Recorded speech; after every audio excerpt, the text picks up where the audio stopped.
Ish with your host, Dewan B. Intelligent Ish Talk, intelligent shit talk, where we balance the profound with the profane. Political satire, celebrity and expert guests, information and entertainment, conversation and solutions. Leave your feelings at the door.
What up, y'all?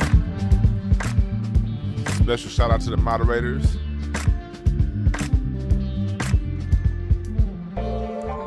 We about to get it in. Talking some shit. Talking about the scared versus the fearless. What side are you on?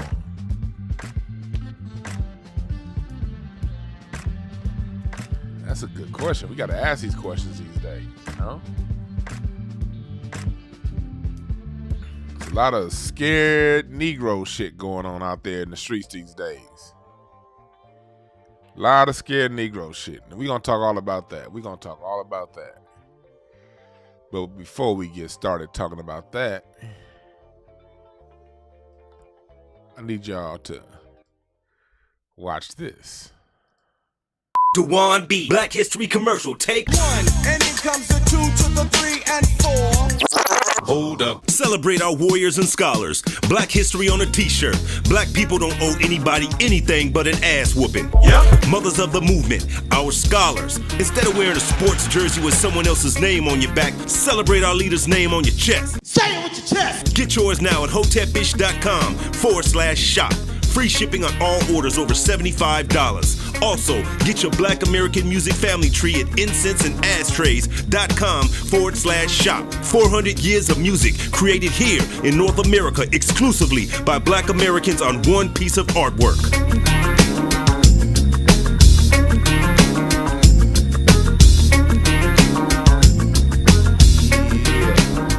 hotepish.com/shop. And y'all know I be forgetting to advertise my book. I got a whole book that I wrote this year. I'll be forgetting to tell you niggas about it because, hell, I'm the kind of person like when I'm done with something, I'm done with it. Like, so like when I need a publicist or something because like when I'm done with a project, I just be like on to the next thing.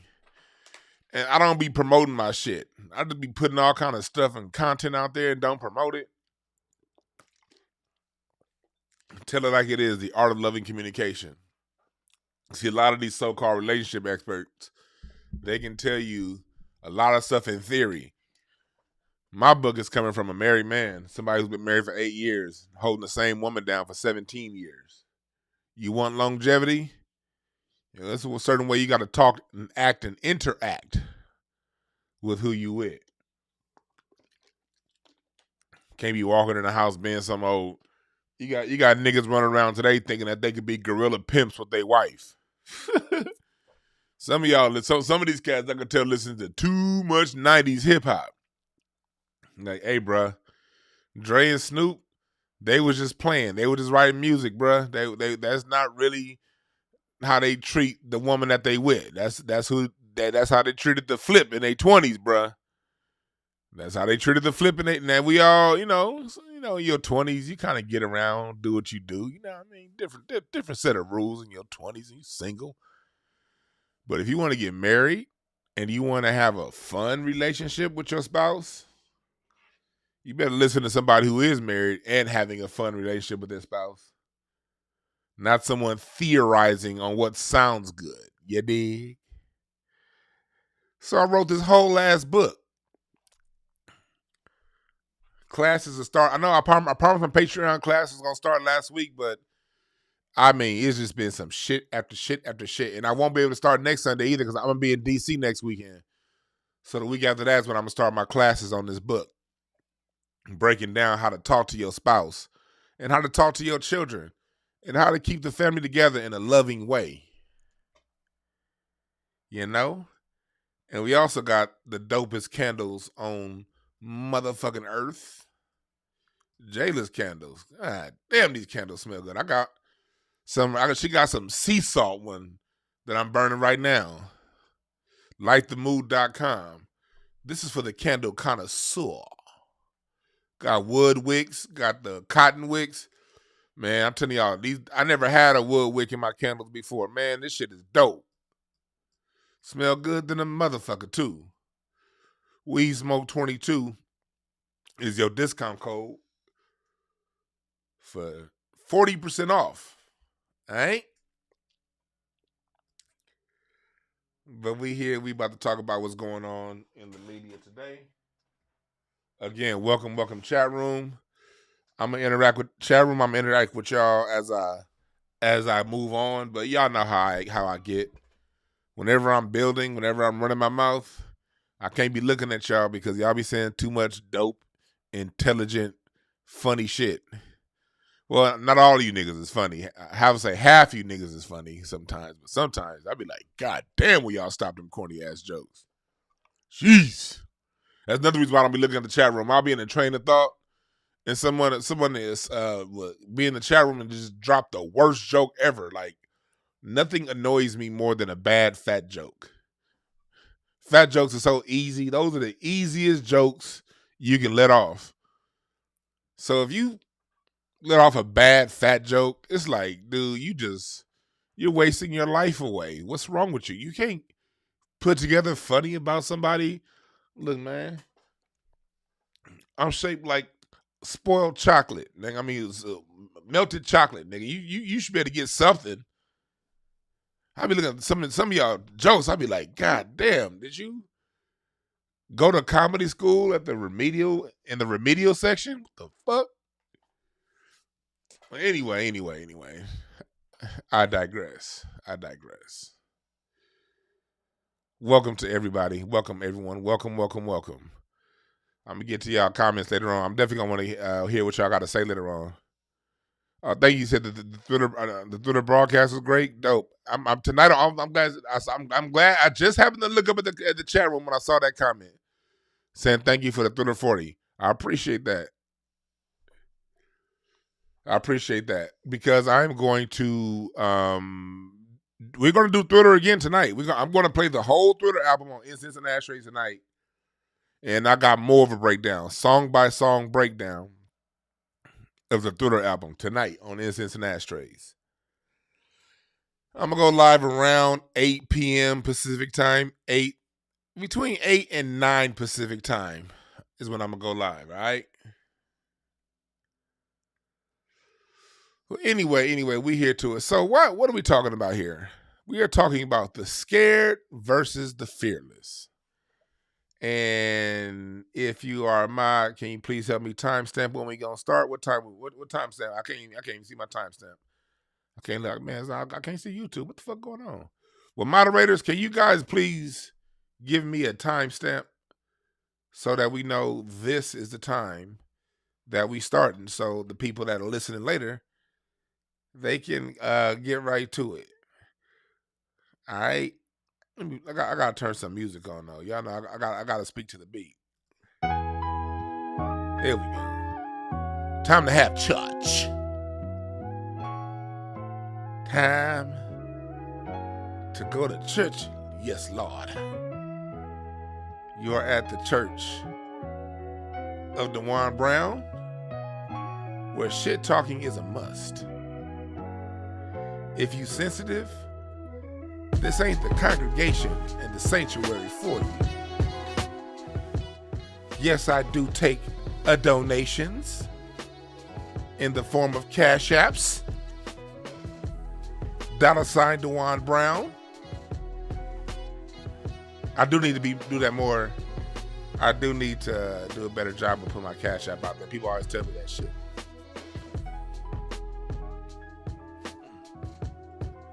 Well, we here today, and we talking about the scared versus the fearless. The people that's putting it out there, putting in work, unafraid of the consequences and what's going on. And then those who are running around telling massa that, I'm scared now. I'm scared now. Scary ass nigga. What am I talking about? Let me lay the foundation, and then we gon' bring it back around.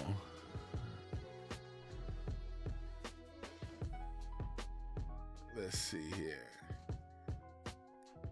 You see? Oh, you say you listen to Twitter Space recording? I'm gonna do a Twitter Space later on today also.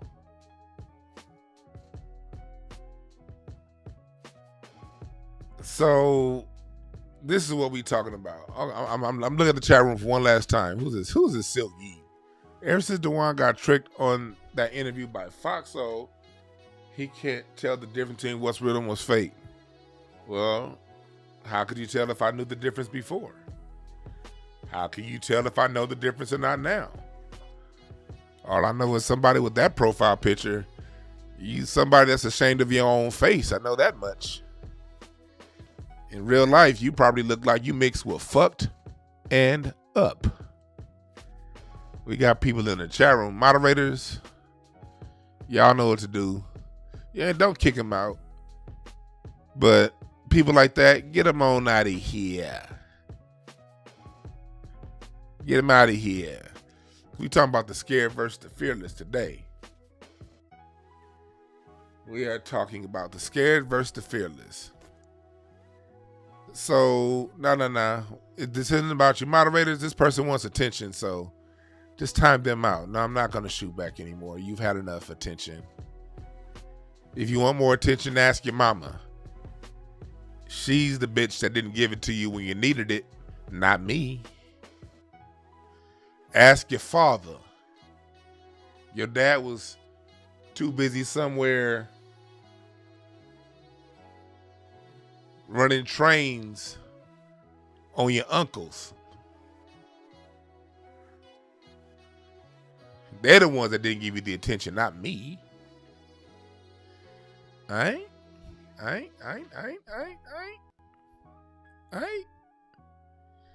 Now back to what we talking about.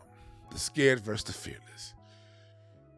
This has been a wild weekend so far. And usually the weekend is pretty tame on social media. Most of the bullshit happens during the week. But this weekend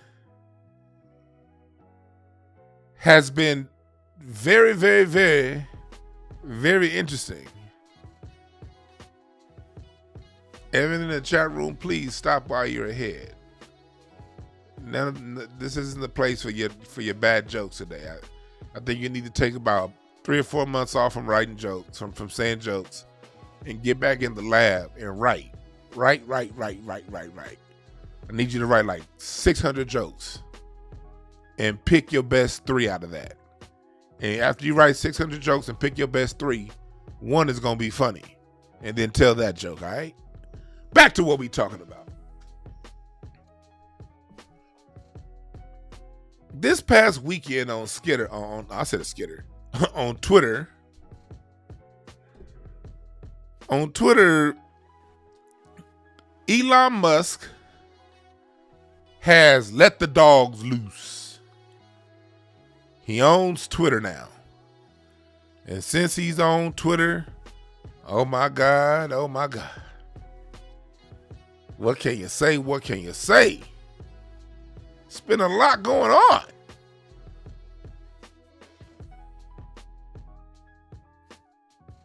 It's been a lot going on. They're saying that the use of the N-word on Twitter, nigga word, I don't say the word N-word. The use of the word nigga or nigger, the way white folks say it, has gone up 500% after Elon Musk took control of Twitter. Elon Musk's first tweet when he took over Twitter was, "The bird is free."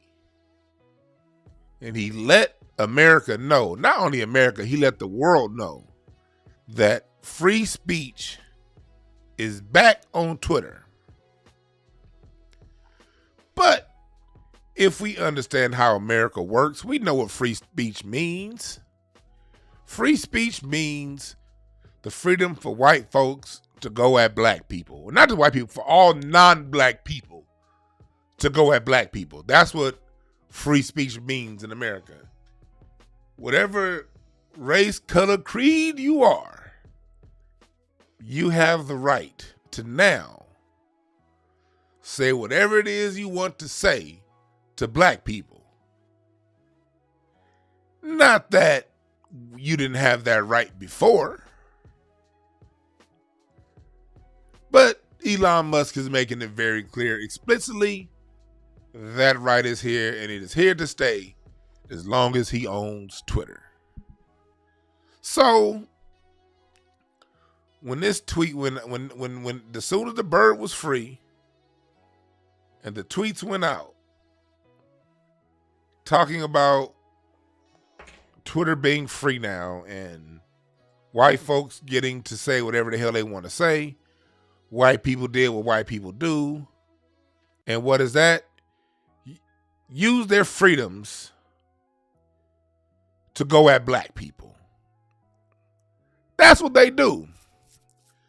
Thing is, regular black folks like me and you, we ain't tripping. Why? I don't give a fuck about what a white person think about me or a non-black person or a black person that hates being black. You think I give a fuck about what these niggas think?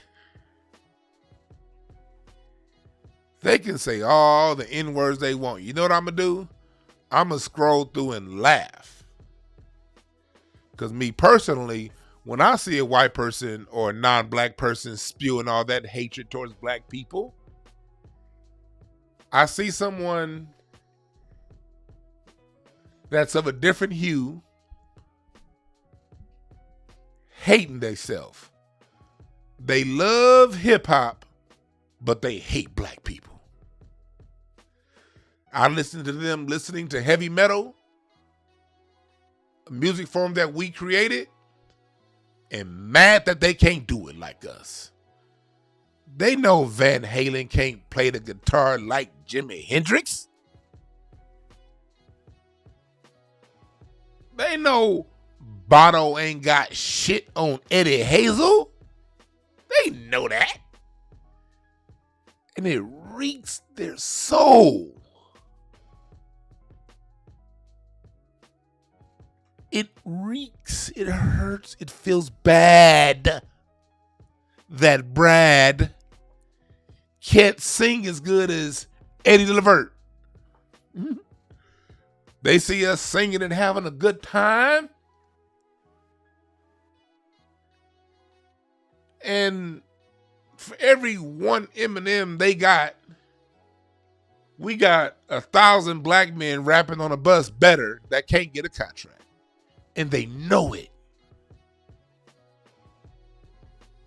They know it. So instead of dealing with the fact that they can't do, and I'm not saying that we're better. I'm not saying that. They're saying that.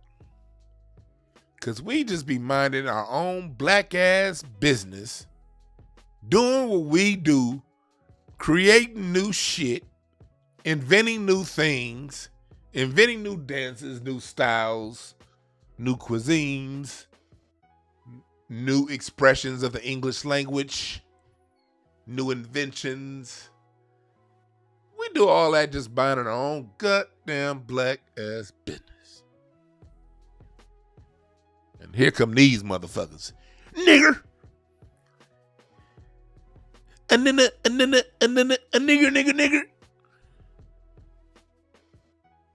And it ain't just white people. It's the Mexicans. It's the Asians. It's the Africans calling us akata. Or the Latinos calling us mayate. Or whatever the fuck word Japanese and Armenians have for us. They all got one. Meanwhile, we don't have not one. Think about this shit, let's think about this shit with black people real quick. We're the most comedically creative people on earth. And that's not a question. The North American, Black American invented stand-up comedy in its present format as we know today. The present form of stand-up comedy comes out of the juke joints of the South. Moms Mabley was just as good of a singer as she was a comedian. You dig? Richard Pryor, Bill Cosby, Red Fox, these were all musicians too. And you can see that on my Black American music family tree. I don't know why y'all need to go ahead and buy yours. Buy one and hang on the wall, because think about it. I know times are tough, but $300 that you can hang on the wall, $200, or matter of fact, get the cheap one that you can frame yourself, $79. Get this and hang it on your wall, so your black ass children know that they created something worthwhile. And as you see here in my music tree, you see stand-up comedy right here, because it is integrated in all of our creations as people, all of our music creations. That's a beautiful tree, ain't it? That is a beautiful tree with all of our different forms of music that we create. And this ain't even all of them. This is what I could fit on the tree. See, they know this about us. We don't. They know every time they may say something else, but these so-called Latinos that like calling us mayates, they know every time they turn on, they hear their daddy listening to War or the Drifters, that come from niggles. The doo-wop right here, that come from us. These white folks, every time they turn on their classic rock and they want to listen to Steely Dan, and I love Steely Dan, by the way. Ricky, don't lose that number. You don't want to call nobody else. I love that shit right there. Send it off in a letter to yourself. Ricky, don't lose that number. That's my shit. Asia, when all my diamond, it is true, I run to you. Even though Steely Dan had all black musicians on that album, on the Asia album, you had Wayne Shorter playing the sax. You had the most recorded drummer of all time. Oh, I'm drawing a blank to his name because I'm not talking about that. He's 83 years old. He just turned 83 years old recently, too. Why am I drawing a blank to his name? Anyway, we get back to it. I'm changing the subject.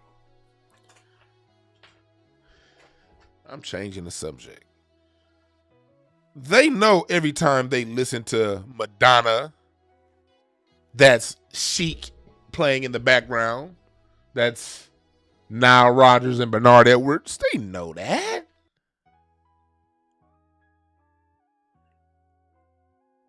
You know what I mean? Bernard Purdy. That's what I was talking about. Bernard Purdy. That's who was playing the drums on a lot of those Steely Dan's albums. Although that was Steve Gadd playing the drums on Asia. That drum solo, that's Steve Gadd. I love Steve Gadd. Oh, and also Peter Erskine. I saw Peter Erskine this past Tuesday. That's a white boy, but that's a dope-ass white boy on drums. I saw him live this past Tuesday. Dope. Well, anyway, they know whenever they consume the things that they enjoy the most, it was created by a nigga. So this is the point of view that I come from when I see others calling us the quote-unquote N-word. It doesn't offend me. I know I'm dealing with a cousin fucker that hates me because he ain't me. So I laugh at these toothless hicks. Nigger, nigger, nigger, nigger, nigger, nigger. You got access to all that money. You got access to all that wealth. You are rung up on the social hierarchy, meaning people aren't destroying what you build based on your color. Meaning your color can give you ample opportunities for adequate employment. Meaning your color expands the neighborhoods you can live in. Because mind you, anybody can live in a black neighborhood. The same racist Latinos, they don't have to live in East LA. They can come live in the middle of a black neighborhood and not be bothered. Because black people, what are we doing, black people? We minding our own black ass business. Mexicans can move right down in the we might be like, hey, the only thing we're going to do is like, hey, Jorge, you're going to have to kill that fucking chicken. That's the only thing we don't like when y'all come to our neighborhood and y'all bring live chickens, making all that goddamn noise at 5 a.m. We live in the city, motherfucker. Fuck your problem doing bringing roosters, and I live off. You bringing roosters over off Rosecrans, nigga. We on Rosecrans, motherfucker. We ain't in the country. It's the only thing. Mexicans, y'all safe when y'all move to our neighborhoods. Just don't bring them loud ass chickens and that fucking music y'all play. Dunch, dunch, dunch, dunch, dunch, dunch, dunch. A nosotros hemos vimos a la cuatro o nosotros hemos dunch, dunch, dunch, dunch. Dunch, dunch, dunch, dunch. That's all you hear. 10:30 at night. Dunch, dunch, dunch, dunch, dunch, dunch, dunch, dunch. 1:30 in the morning. Dunch, dunch, dunch, dunch, dunch, dunch, dunch, dunch. 2:59 a.m. Dunch, dunch, dunch, dunch, dunch, dunch, dunch. A nosotros hemos vimos a la cuatro. 5:16 a.m. Dunch, dunch. Now the beat done slowed down. It's not fast anymore at 5:30 in the morning. It's dunch, dunch, dunch, dunch, dunch. It's the only issue we have with y'all when y'all come to our neighborhoods. That luchador music and them fucking chickens.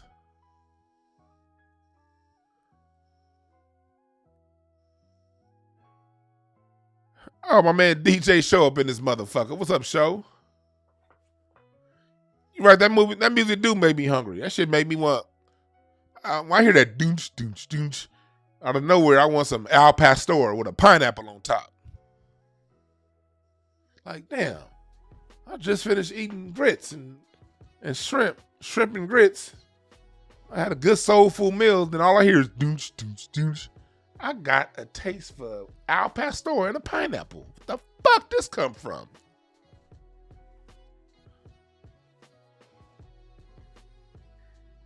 So that's what happens, man.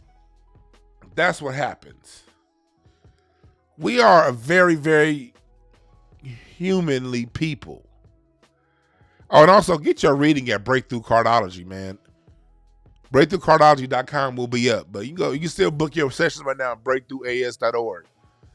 My cardology is popping so much. Y'all love, and salute to all the 5-star reviews y'all gave me on Yelp. Y'all done made a nigga official by putting me on the map on Yelp. Talking about these readings I be giving y'all. God damn, I be on point. Anyway, we talking about these damn us as people, right? We humanly people. We accept everybody else. Problem is, we be accepting too much of their bullshit.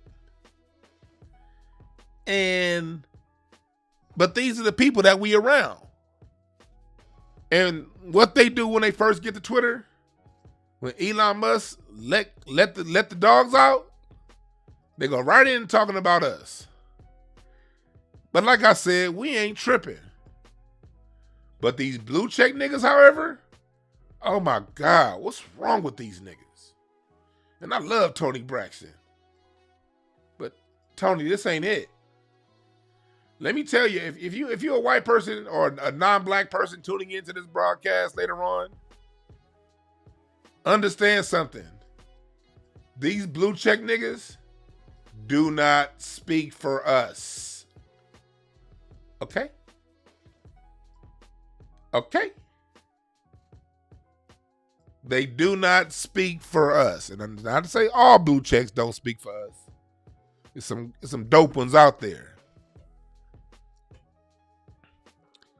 But these niggas here going around talking about how scared they are. LeBron, I don't know, Elon Musk.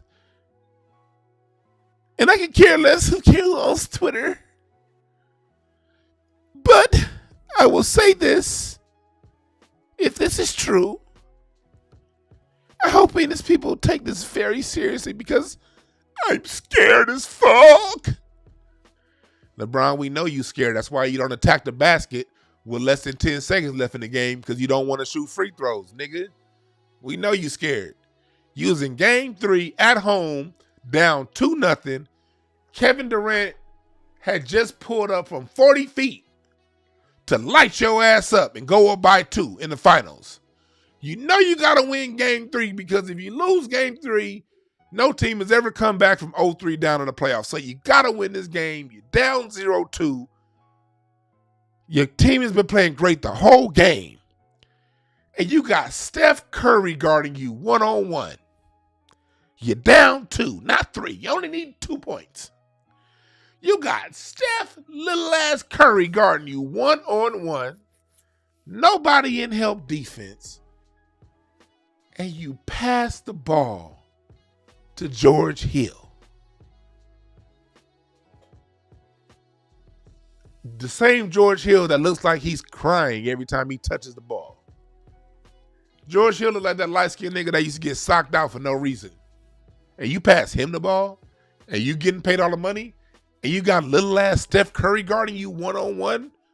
Draymond is guarding, is on the wings, guarding Kevin Love. Durant's on Kyrie. You wide open with little ass Steph on you, and you pass the ball. Scare ass nigga. Oh, I forgot to give my warning out. And maybe this is a little bit too late. But I don't give a fuck. If you're one of these bronze-sexual boys that the minute somebody says anything about LeBron James, you just tune out, you can't listen, then you might as well get the fuck on out of here now. Because I'm going to keep going in. And if your feelings are hurt, ha! You shouldn't have no fucking feelings towards no grown-ass man that plays basketball anyway. Fuck is wrong with you grown men? Niggas be having feelings and shit. Don't say nothing about the king. You're hurting me. Go clean your perineum, nigga. You got pussy juice leaking out your perineum, boy. If this hurts you.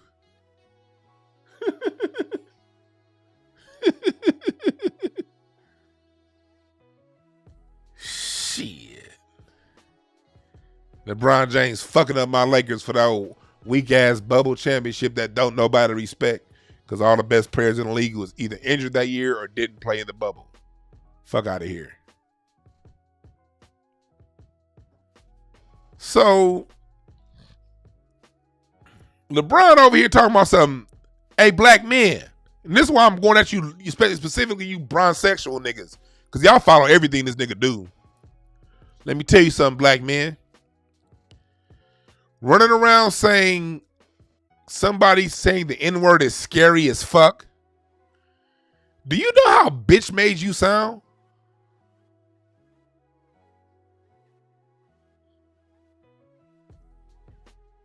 Do you know how bitch made you sound when you say you sound scared?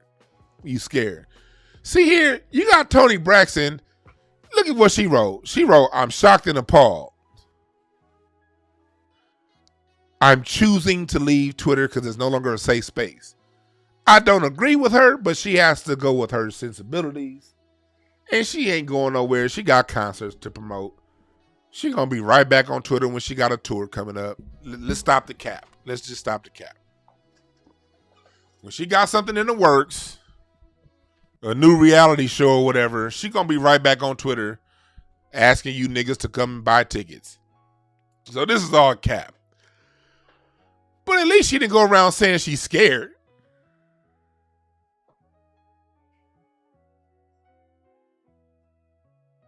At least she didn't do that. We know she capping, but at least she sound professional. Then you got Shonda Rhimes saying, I'm not hanging around for anything Elon Musk has planned by.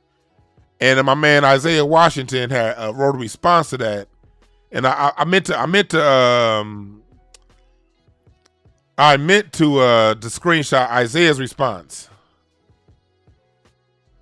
Cause he had wrote a funny ass. That's how I originally saw that tweet. When Isaiah had wrote a response to that. And what did he say? Oh, he said this woman stayed running from the truth. That's what he said. Isaiah, why? Because y'all know what happened between Isaiah and Shonda on Grey's Anatomy, man. And Isaiah's going. I'm interviewing him on Tuesday. By the way, I'm interviewing Isaiah Washington on Tuesday on Caffeine in here on YouTube. He has a new movie called Corsicana, talking about the Bass Reeves story. It's coming out this coming Friday. All you black folks, y'all better buy 10 tickets to go watch a screening in your city. Yeah, so I'll be interviewing Isaiah. Shouts out to Isaiah Washington. That's a real brother right there. We just met a couple weeks ago, man. That's a sincere dude right there, man. I got nothing but love for Isaiah Washington. And I always have. Going back to Get on the Bus in Crooklyn, I've always had nothing but love for Isaiah Washington. So to see that brother and get to know him, it's been a beautiful thing. But this is what's going on. You see Shonda Rhimes, the woman. At least, I don't agree with her either, but look, everyone got the right to do what they do. And Shonda, you're capping too. You're still going to be on Twitter. You still have shit to promote. You still have events to coordinate. You're going to be on Twitter too. You're not going anywhere. Let's just stop the bullshit.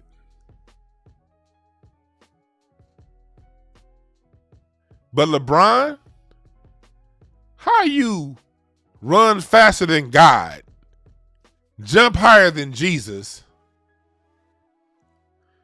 and convert more niggas to your religion than Hare Krishna, and you scary as fuck? Huh?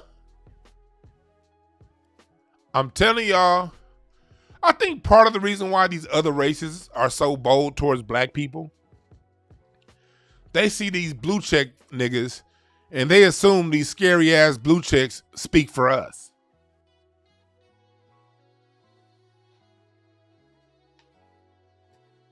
Now I see why LeBron James needs to run to Dwayne Wade. Hey, Dwayne Wade, help me. You won a championship, I didn't. Now I'm going to get all the credit when we win. But Dwayne Wade, I need your help. I need your help. Gosh, take the last shot. Oh, God. I just want my statistics. I don't want to do anything tough. I just want to pass statistics and pass Kareem. I know that I'm the best player on the court when I want to be. I know that we're only down 2 points, and if I go to the basket, I'm going to get a layup and a foul and probably get a 3-point play and win the game, but I'm going to pass it to you because I'm scared. Oh, Dwayne Wade getting old.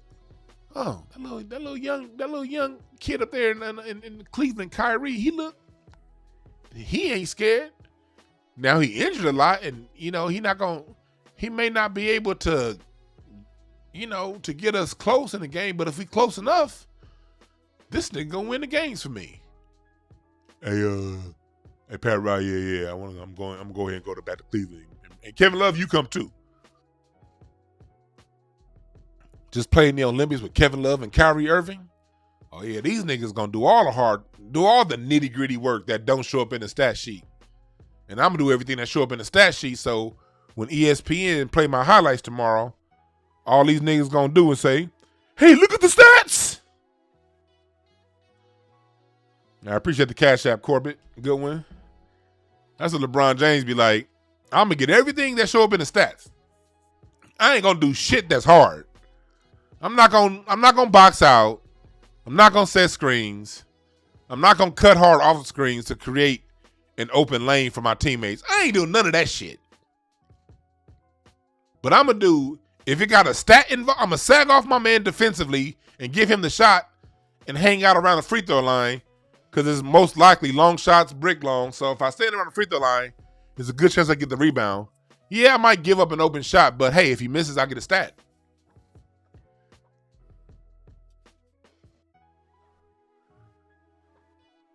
But then when white boys say nigger on Twitter, I'm scared.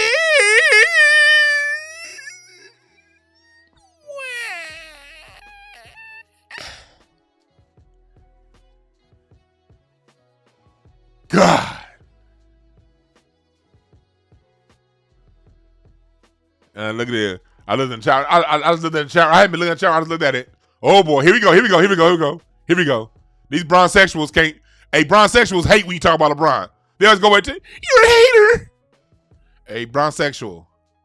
Hater isn't a thing. All right? There's no such thing as a hater. When I'm talking about a tweet, the nigga said he's scary as fuck. That's not hating. I'm going off what he said. Now, hating would have been if I made this shit up. If I just came around and if LeBron James was minding his own black ass business, doing what he do, missing free throws, and I just came up and lied and said, man, LeBron James, he's scared. Now, that's some hater shit. He over here chilling with his kids, with his wife, Savannah, and then here I come out of nowhere making some shit up about LeBron James. That's some hater shit. But if I take his tweet that's speaking on the use of the N-word, and we know the N-word is directed towards black Americans, when the black American with the most followers says that people using the N-word is scary, that has an indirect impact on the rest of us. So you know what I'm doing, bronzesexual boy? I'm letting people know that, hey, LeBron James doesn't speak for all of us. LeBron James speaks for LeBron James and his fun boy contingent, not the rest of us. He said this is scary.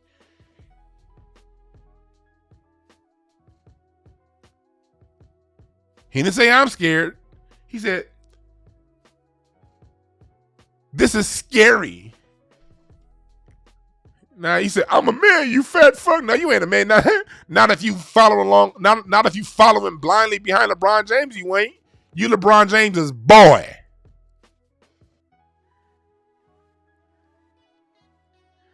And your mama like me being fat because she know after midnight, all his stomach turned into dick. Ask your mama, boy. You see how I treat these bronzesexuals? Because they've had too much time All they do is run around saying, you're a hater, you're a hater. That's all you got to hear. You're a hater, you're a hater. Niggas is 70 years old talking about something. You're a hater, you're a hater, you're a hater. Nigga, if you got great chin hairs, you should never call another grown-ass man a hater for expressing his opinions. Fuck out of here. Oh, I appreciate the Cash App, Daryl. You're a hater, you're a hater, you're a hater. Ooh. My pussy's hurt because you called LeBron James scary. No, LeBron James said it's scary, not me. But you're a hater, you're a hater. I purposely troll these niggas. But they was wrong with hey, women, I feel what y'all saying, ladies. These niggas will defend LeBron James 15,000 times before they speak up for Black America.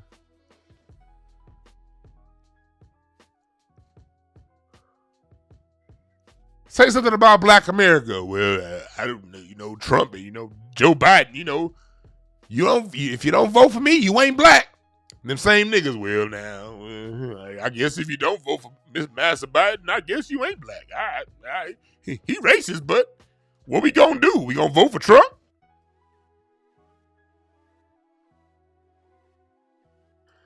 Yeah, I know Joe Biden. I know he put that crime bill in and put all them black people in jail, but what we gonna do? What we gonna do? What we gonna do? What are we gonna do? Oh my God. Appreciate the Cash App of Moore Woods.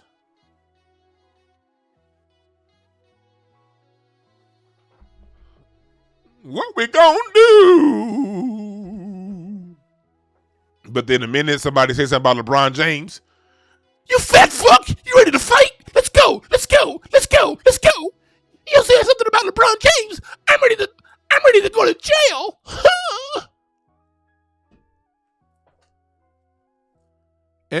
Chat room, am I the only person that sees this dynamic, or am I wrong? We got 272 people in here. Am I wrong? Hit the like button and share this shit, by the way, because I'm shadow banned.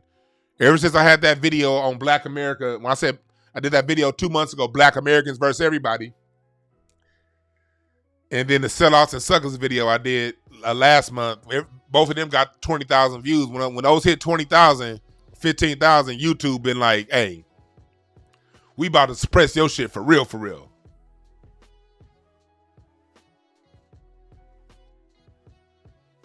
And so please share and like the video. And comment after the video to keep it pushed up in the algorithm. So the reason why I'm bringing this up is because, look, this is coming from someone, I don't know too many people on earth that has spent more time in and around the NBA and basketball environments than me. I used to be I still am somewhat of a basketball holic. I love watching basketball. I still love basketball. I love the strategy behind it. I love the chess match. I love the game within the game. I love the display of the athletic gods out there. And make no mistake about it, I know that LeBron James is a physical god.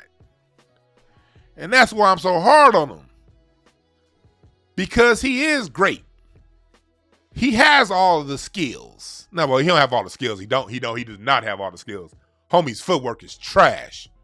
But he's athletic enough. He's big. He runs fast enough. He jumps high enough to where nobody can stop him. But throughout his whole career, because me personally, I think LeBron James should have 8 championships, maybe 9. But I think for sure, he should have 8 championships. He should have beat Orlando in 2009 and got into the finals. And that team was better than the Lakers 2009 finals team. But, he wasn't going to beat Kobe. But he should have won in 2011 against Dallas. Up 2 games with 16, up 16 points in the third quarter, up 2-0. And the nigga just stopped shooting in the fourth quarter for the next 4 games. The next 4 games 2 through 6, go back and watch that. LeBron James just stopped shooting when the fourth quarter came. I think he should have won it in 2011. Should have won in 2014. Should have definitely won one of those years in Cleveland between 2007 and 2010. That team was good enough to win. He just was afraid to shoot in the fourth quarter. Should easily have 7 to 8 championships. So I'm saying that knowing the greatness that LeBron James encapsulates within his game. And from my point of view, the reason why he hasn't had as many is because of this point right here. Scary as fuck. People saying the N-word is scary. Oh my God. Oh my God. Oh my God. And then grown-ass black men who, when you see our sister Sandra Bland got murdered, you had the B1 sphere, the people up in here, we was talking about Sandra Bland. But outside of the black first circles, where were any of these blue check niggas, any of these brown sexual boys who will stab you in the heart in front of their own mama if you say something bad about LeBron James? Where was these motherfuckers when Rakia Boyd was murdered on Facebook in Washington, D.C.? Where were they when Sandra Bland was murdered? Where were they?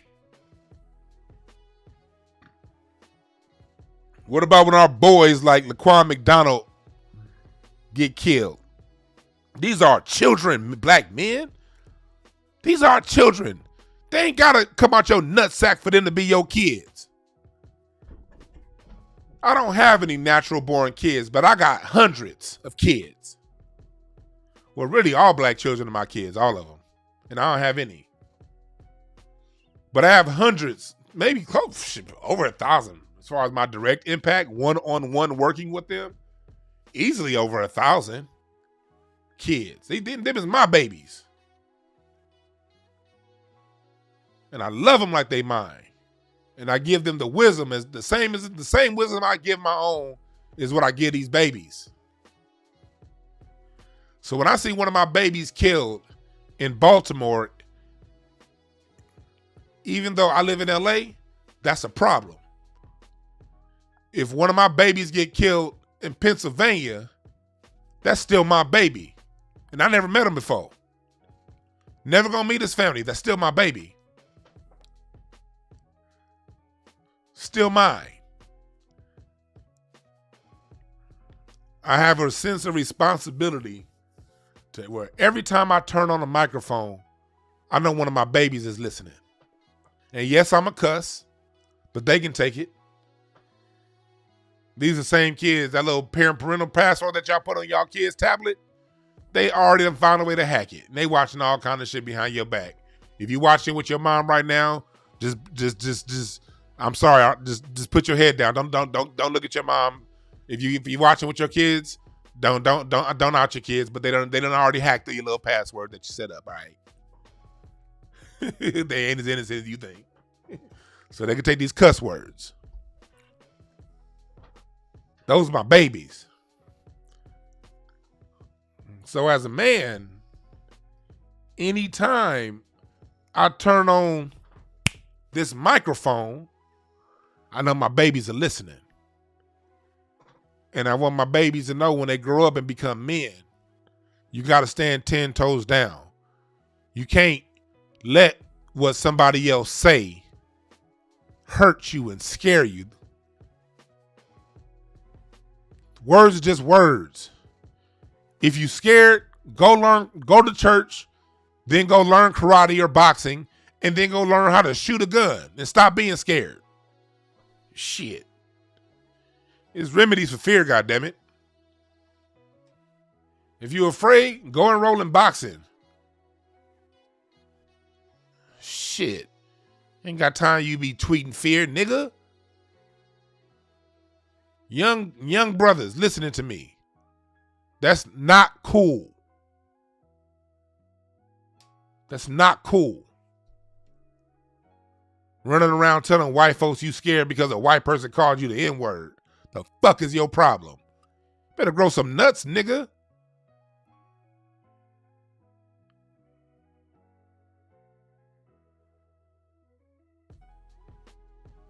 I appreciate that, Daro.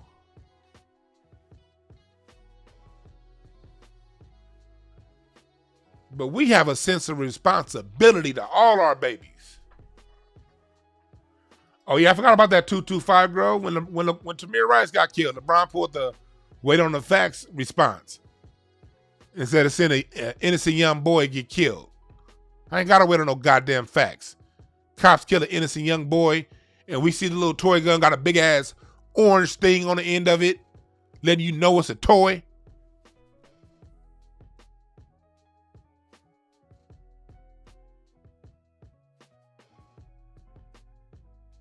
If you scared, that means fear is not a permanent emotion, people. Fear is a temporary emotion that is there to cause you to act. Let me say that again. Fear is a temporary emotion that's there to serve us to act. You scared. What do? In order. First, you go to church, nigga. And I don't mean go down to the church down the street. Go down to the church of yourself and get in contact with yourself and ask yourself, why the fuck am I scared? Why am I scared about somebody tweeting with their thumbs? Why am I scared, Lord? Get clear on why you're scared. Strengthen your mind up some. Then take your monkey ass down to enroll in some sort of martial art or defense training. Because if you're scared of getting your ass whooped, then learn how to fight. If you're scared of getting shot, then learn how to shoot. See how I go? But fear ain't something that you just walk around in every day, just scared for no reason. No. You're afraid, then you do something about that fear.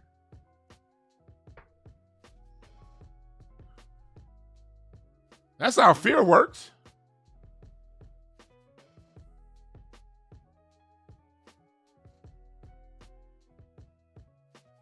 You said if your 14-year-old told you that that word scared him online, then you try. That's right. Yeah.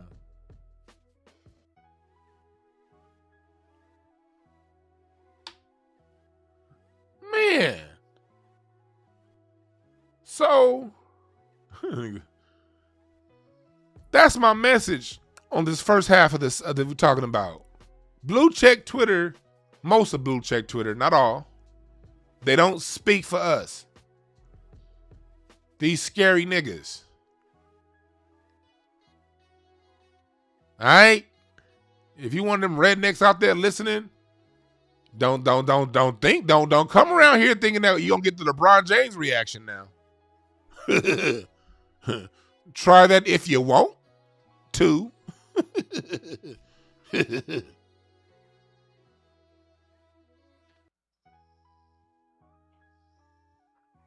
Which takes us to our next subject. Kyrie motherfucking Irving. I'm so proud of this young man for standing 10 toes down. You got these people trying to bully him because he shared a video.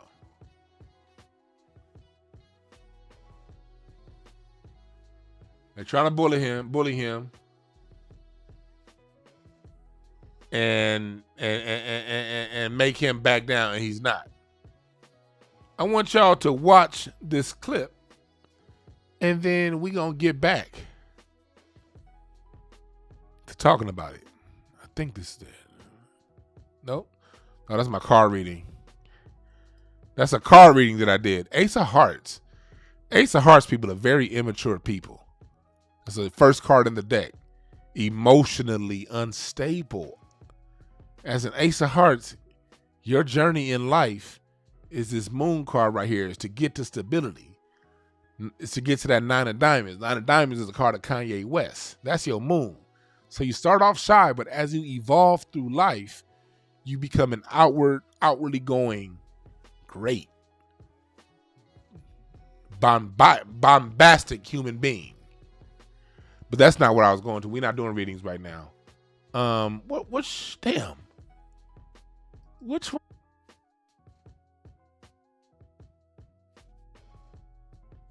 I done set my scenes up, and I can't find the screen that I want to play. What the fuck? Come on now. It's some bullshit. Don't y'all hate when y'all set some shit up and you can't find it? Is it, let me see, is it there? Was it here and then here?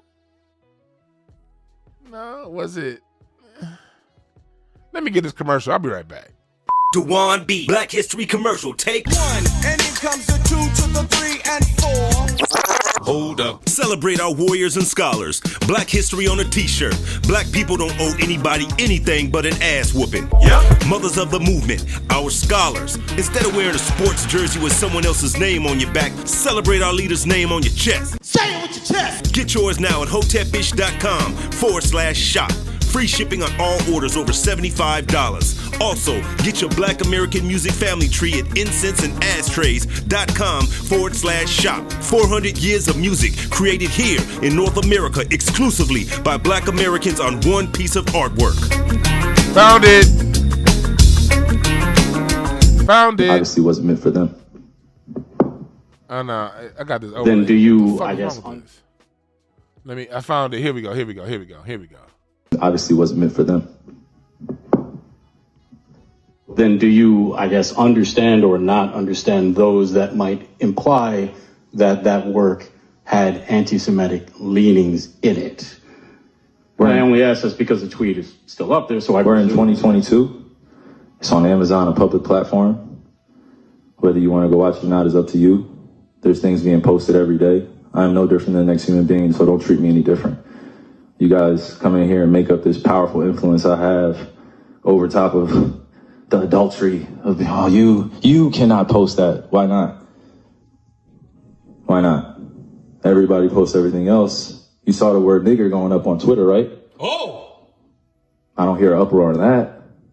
I'm not here to be divisive on what's going on this or that. I'm not comparing Jews to blacks. I'm not comparing white to black. I'm not doing that.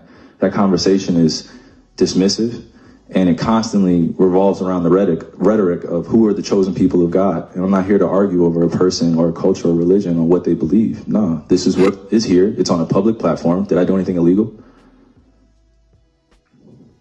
Okay. Yeah, that's what I'm saying. Did I do anything illegal? Did I hurt anybody? Did I harm anybody? Am I going out and saying that I hate one specific group of people?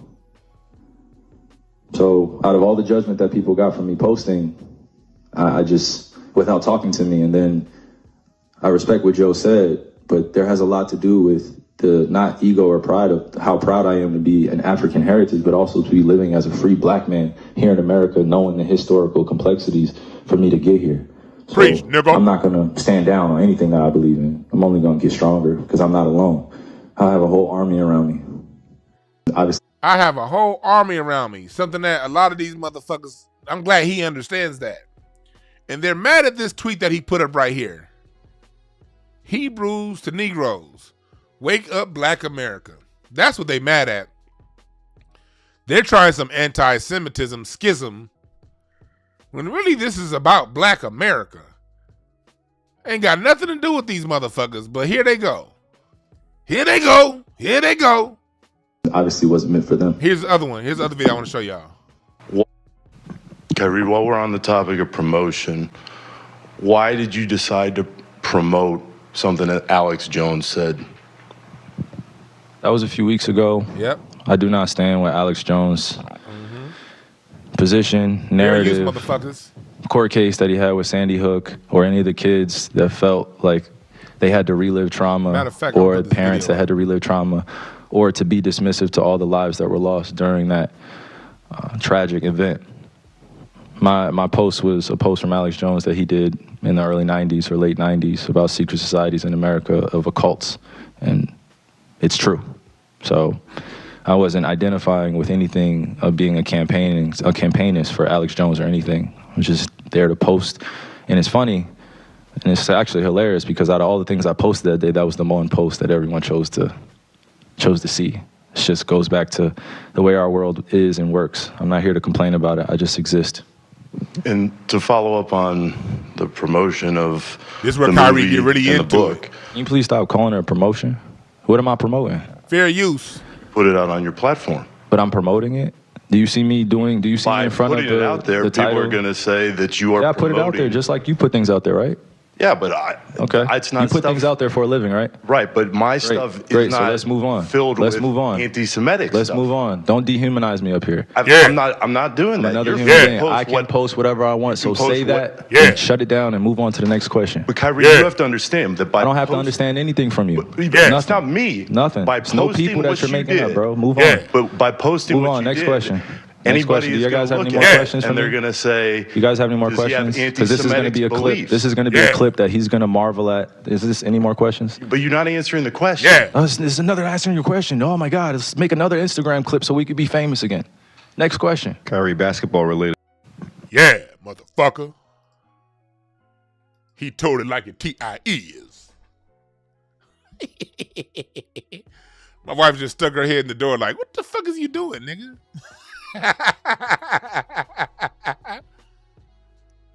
Isha, you know how goofy I am? Shit. My wife over here calling me a hot mess. Hey, you know I'm silly? Shit. My wife looking at me like, what the fuck is your problem? But y'all see what he doing. Y'all see what they doing? And how many times have you ever seen a basketball player or any athlete over the last 40 years stand that strong against these media fools?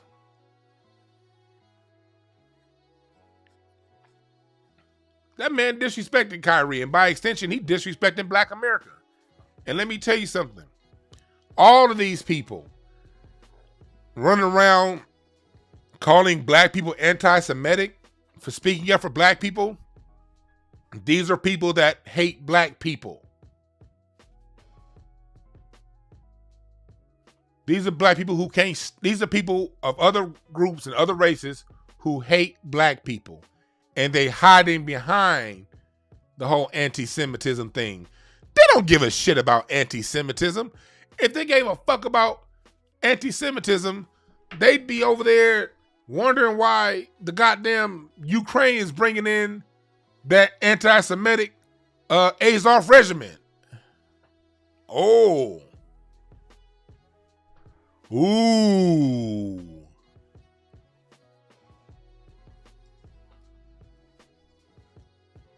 Huh? Why is the United States sponsoring a far-right resistance movement?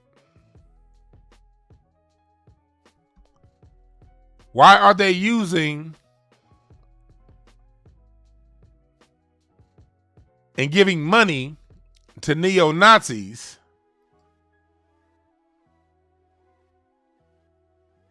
Why are they doing that? Huh? Look at this. This is by fair.org.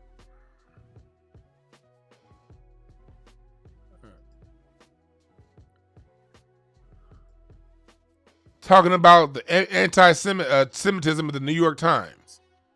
And how, like, you have these small organizations calling out the New York Times in the United States for supporting the Ukraine and that bullshit ass war of white on white crime. But is it not anti-Semitic to host a group of people who have Nazi flags? Is that not anti-Semitic?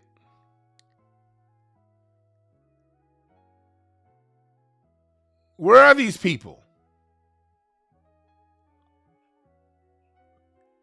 If anti-Semitism is such a big thing, why aren't they denouncing images like this? Huh? Why aren't they denouncing this?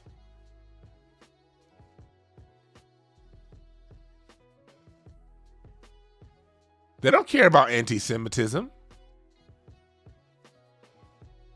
They care about black people speaking to black people. These are the same people saying support the war in Ukraine, right?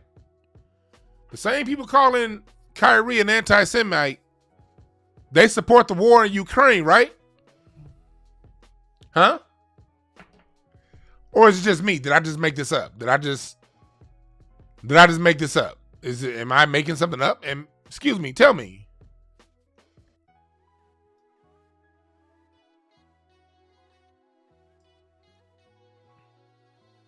Am I making this up? Huh? They said support the war in Ukraine, right? Is this what we're supporting in Ukraine? Talk about anti-Semitism. What? Huh? But y'all want to go at Kyrie Irving? Then tell us to support the war in Ukraine, right?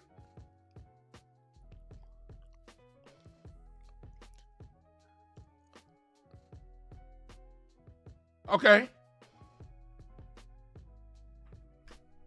Okay. But Kyrie Irving's an anti-Semite. But you guys are supporting this war. And not only are you supporting it, you're putting the flags in your Twitter bios. You're sending money to support this.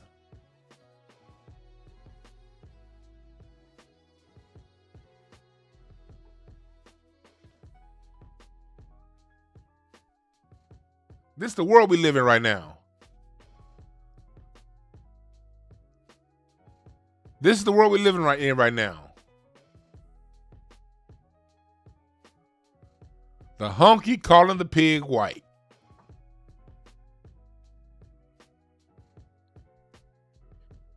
That's the world we live in right now.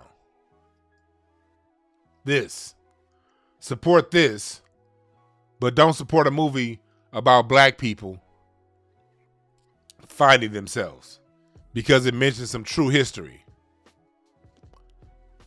I'm so glad to see Kyrie Irving stand up and step up. And y'all know, y'all been following my channel for a while. This isn't the first time. Kyrie put his own money up.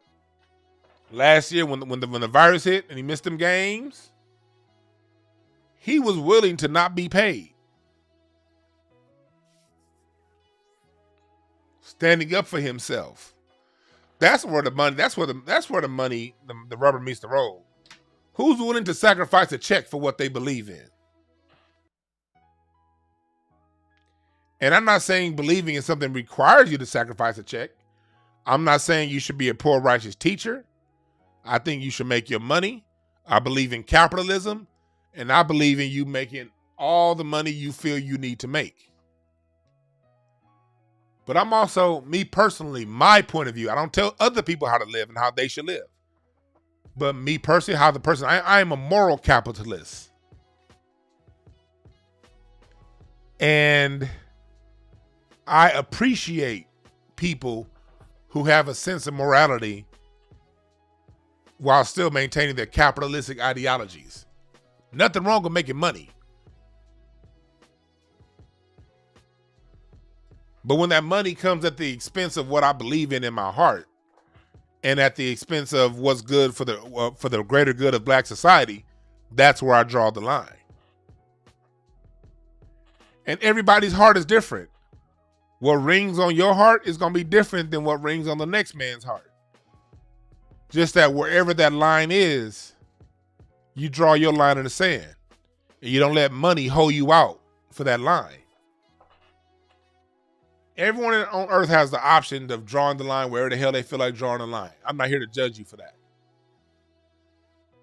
But I am here, but if you don't have a line and you wouldn't take anything at the expense of black America, now I have something to say to that, because that was your choice to take money for yourself and enrichment for yourself at pushing an agenda that's ultimately going to harm us all. Agendas like take the shot. Agendas like let's wait for more evidence when babies get killed by the police in our neighborhoods. When money means more to you than that, then yeah, of course I got something to say at that point. But if you're the kind of person that you have a moral ethics, you have a moral compass, and you don't allow money to sway your moral compass, I got more love for you than I do the person who doesn't. When Kyrie, he got battered down this time last year for not playing. You heard all these fake ass basketball plans. But what about the team? What about the team? Man, fuck the team. Team don't give a fuck about you if you sprain your ankle and can't play. The team don't give a damn about you if you tear a ligament in your knee and it's a free agent year. Little short Isaiah Thomas is ready to make $85 million. But played injured for the Celtics. He got hurt. Did the Celtics honor that and give him his $85 million he would have been due? They said, hell no, you were hurt. Matter of fact, not only are we not going to give you that $85 million, we don't even want you back, nigga. Now go play for some other team for the league minimum because you got hurt playing for me. That's how the team treats you.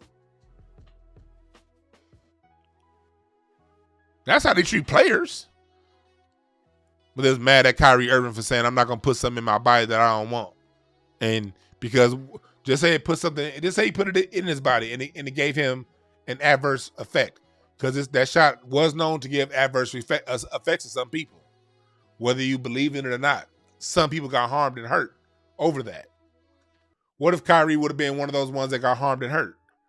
And that shot compromised his game and now it's time for a new deal. He can't get max money because his production's decreased. What if that happened? We don't know. So Kyrie Irving stood 10 toes down.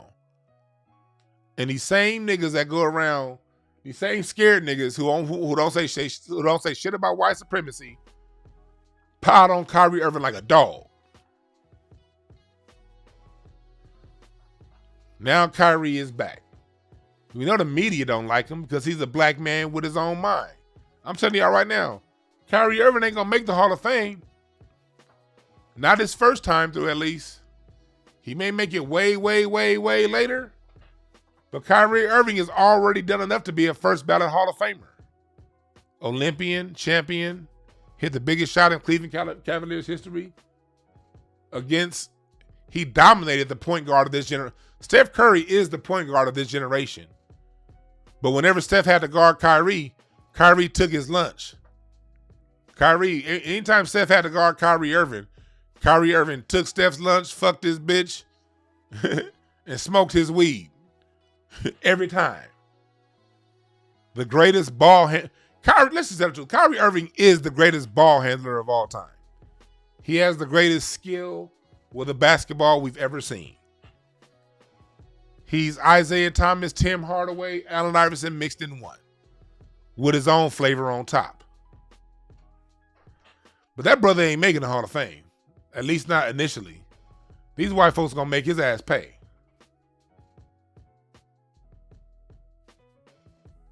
The same way that Tim Hardaway is just now going to the Hall of Fame. Remember, Tim Hardaway made that comment about gay people 20 years ago? Tim Hardaway should have been in the Hall of Fame, 2006? When did Tim Hardaway become eligible for the Hall of Fame? 2006, 2007? 2008, sometime back then? Tim Hardaway should have been a Hall of Famer back then. But because he said what he said about them, the people with the bent wrists, the LGBTQ folks, they made his ass wait.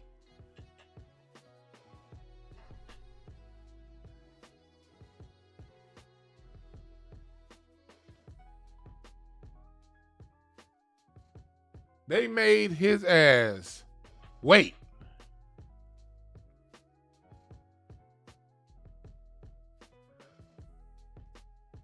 So, these people ain't playing with us. They don't care how good you play the game. So, for Kyrie Irving to do this, I commend him.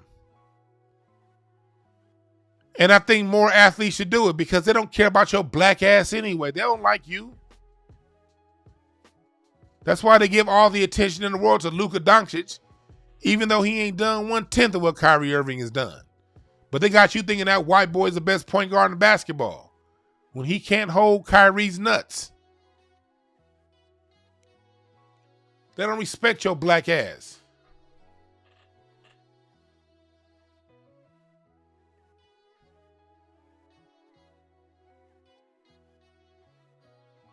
Like Mark Jackson still ain't got a job for talking about the LGBTQ folks.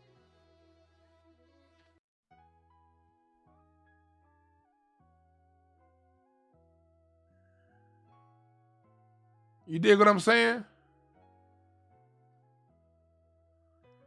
So right now what we're seeing is a heightening of the contradictions.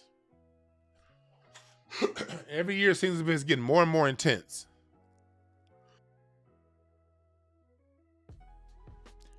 More and more people are being smoked out. And when I say smoked out, I ain't talking about for those of you who come by my house and I got a quarter pound of weed waiting on you to smoke with a nigga. I ain't talking about that kind of smoked out. It keeps a QP here on me. I ain't talking about that kind of smoked out. I'm talking about being smoked out of where they are. They're having to come out and show themselves. And we're seeing the scared versus the fearless. My message for today is whether people are showing themselves to be scared or they're showing themselves to be fearless, believe them.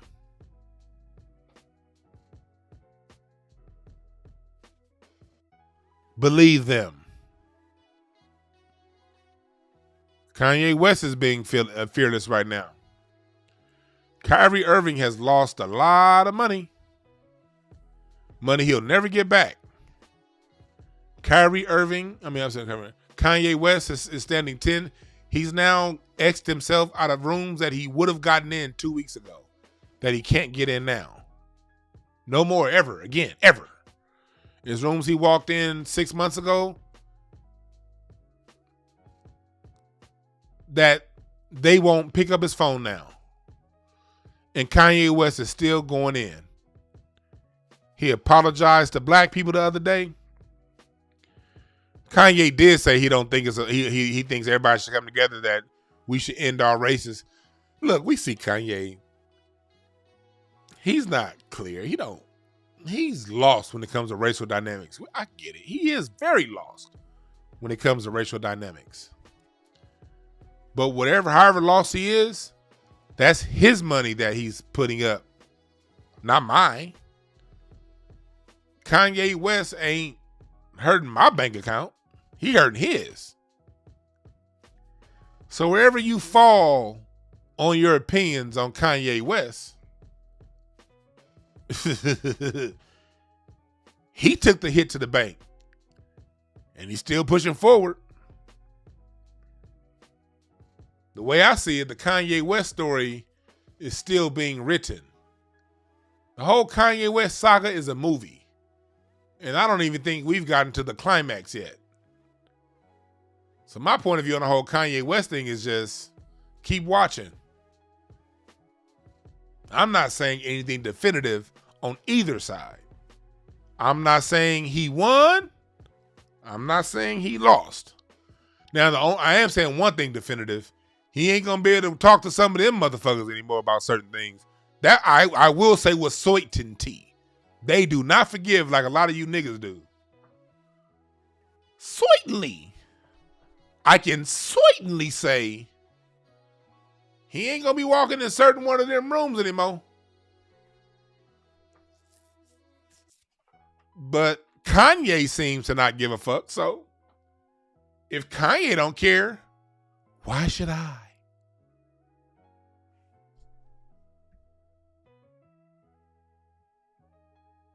Why should I?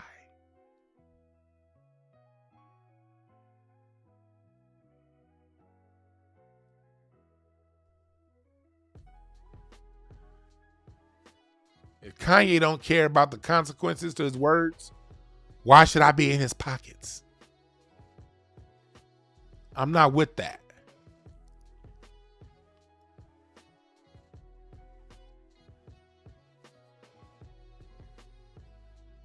And yes, here we do not draw a distinction between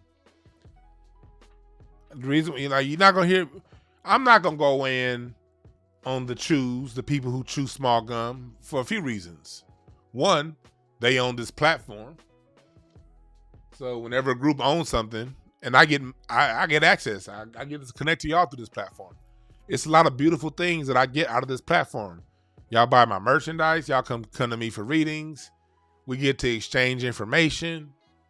So I'm not about to specifically single out the people who chew gum, because I know that they're going to limit my access and reach on this app by doing so. They're already limiting my reach by talking about white people.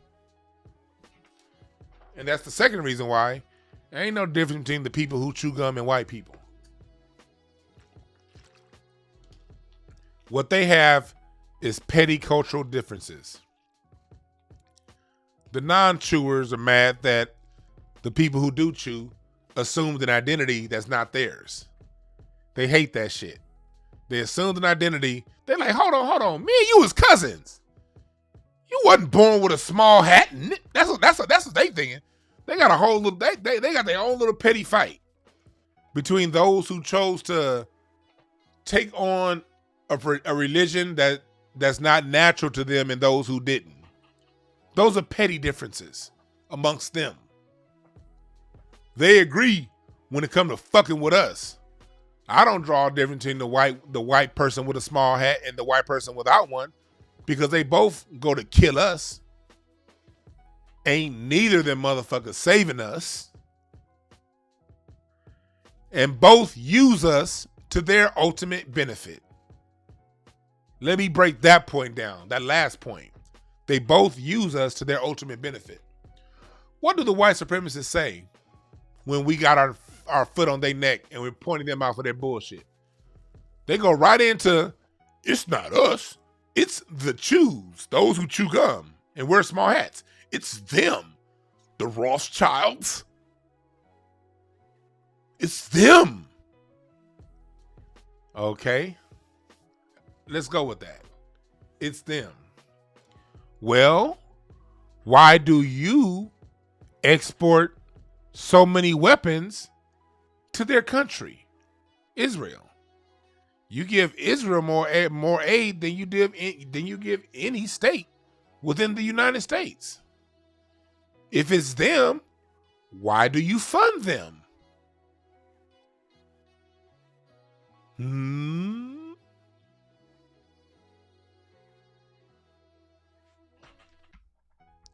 Why? And then those who chew gum, they'll come to us and be like, yeah, white supremacy is bad. We're going to form the ADL. We're going to form the NAACP. We're going to team with you black Negroes because we're both getting lynched by them white people over there. My God. And then the minute they get their rights, come to find out, a lot of slave owners had small hats and chewed gum too. Hey, wait a minute. Yeah. And then when it comes down to Israel and their homeland and how they operate, both the WASP, the Anglo-Saxon Protestant, and the Ashkawu Nazi, are either of them two breaking ranks and saying, let's tell these black people who they really are? Does the white supremacist say, as much as the white supremacist hates the small hat man who chews gum, does he ever break ranks with him and say, hey, I'm tired of you assuming those Negroes' identity. Let's go tell the Negroes who they really are. Has a white person ever done, not an individual white person, has white society overall, white Anglo-Christian, Anglo-Saxon Protestant, have any of those ever broke ranks organizationally, the Protestant church, on a mass level and say, hey, let's educate these Negroes who they really are, because those people that chew gum over there that we don't like are assuming their identity? Has that ever happened on a large scale? No.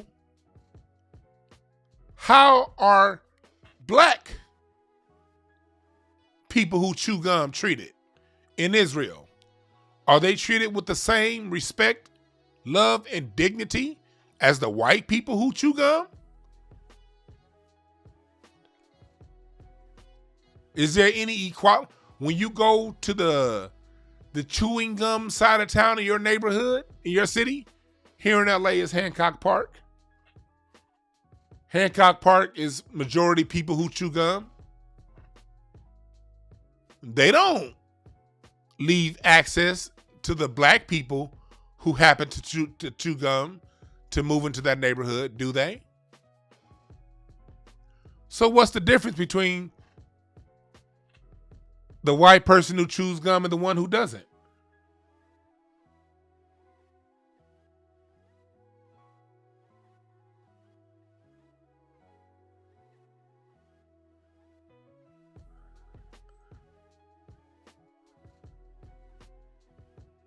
Huh?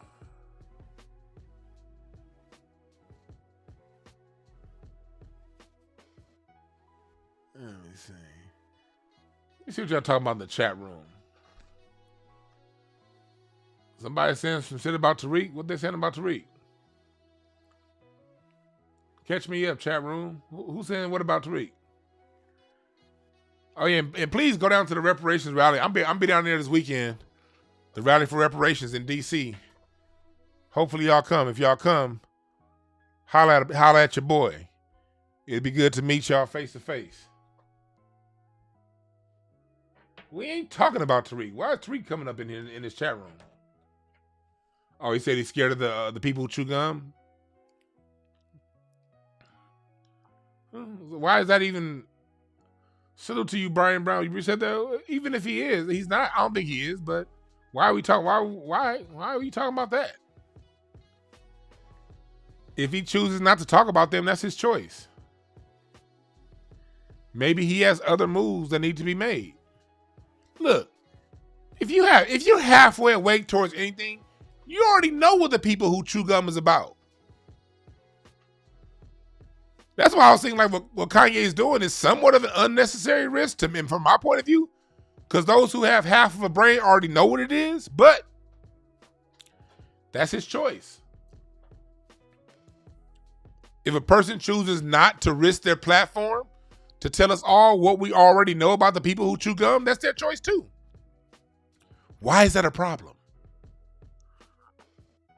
See, sometimes in the B1 sphere, and I've seen this a lot, when it comes to black history and black information, this can become information porn to a lot of people.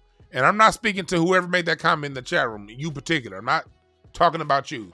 I'm back to talking about big picture. But big picture, an issue that we have a lot, especially amongst these type circles, and what I'm talking about, you get a lot of people who it's just porn. It's just information porn. And it's something for them to go, that's right, that's right, that's right. But the minute they turn off YouTube, go back to living their daily lives without changing anything in the physical world. A lot of that lurks around these circles. That's not my goal. My goal is just to give out some information for people to access if they can use it, to go out there and use this shit in the real world. Apply this information to their real world understanding. That's my point of view when it comes to this. But it's some people who just want to just listen to information and they want everybody to talk about the same thing. They'll hear Tariq say something, then they'll hear Jason Black say something, then they'll hear Michi X or Yvette Carnell or whoever you listen to say something, and then come to me, Dwan, what you think about it? You'll know if I feel like talking about it. Because certain topics, I'll see other people talking about them, and I won't talk about it because I'm like, hey, they already said what needs to be said. Which you don't need to hear me for it. You know, I'll talk about something else. Let's make sure we don't make this information porn. And make sure that we don't pin onto the people that we want, that we listen to the most. They're not going to talk about every particular thing that you want them to talk about. And that's okay. People don't have to talk about everything you want them to talk about. I'm telling you right now, I only talk about the things that pop up in my mind. And I come off the top of my head with this. I don't pre-plan this shit and be like, hey, I'm going to just talk about it. And certain things there are to talk about, like, it's like, what's the risk reward of talking about that thing? There's certain risk-reward factors of talking about certain topics.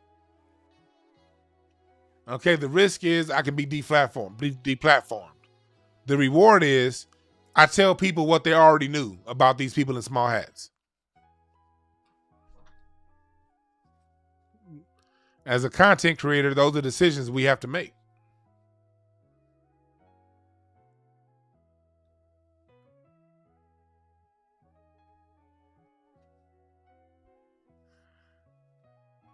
It's not about jockeying another man. It's about why are you asking another man to do something? Why he ain't speaking on something? Maybe he ain't speaking on it because he don't feel like it. If he don't feel like speaking on it, that's not jockeying. That's just saying if Tariq don't feel like talking about people in small hats, then he just don't feel like talking about people in small hats. Like, why is that an issue? If you want to hear about people in small hats, we got Steve Coakley videos that are still up. You got Professor Griff that's out there. Talk about the people in the small hats. I mean, you can go, it's tons of Hebrew Israelite brothers out there. There are tons of Moorish Science Temple brothers out there talking about this stuff. There is no shortage of people on the, hell, if you only, go listen to David Icke or whatever. I mean, there are lots of people talking about this particular topic. I don't believe in, I'm never going to go around to somebody and ask them why they don't talk about fill in the blank. We got to get away from that, black people. People talk about whatever the hell they want to talk about. Get the information and bounce. That's all. Whatever information is relevant to you, do something with it. Oh, you said let you call in, Brian? Okay, I will let you call in. I wasn't going to answer the phone calls, but I do want to hear your point of view. I do. Let me see. Skype, you going to open up for me today? Here's the number. I only want one person to call in. Brian. Here is the number, 323-744-7425. 323-744-7425. I see the chat room is going ham right now. So I want to hear what you got to say. 323.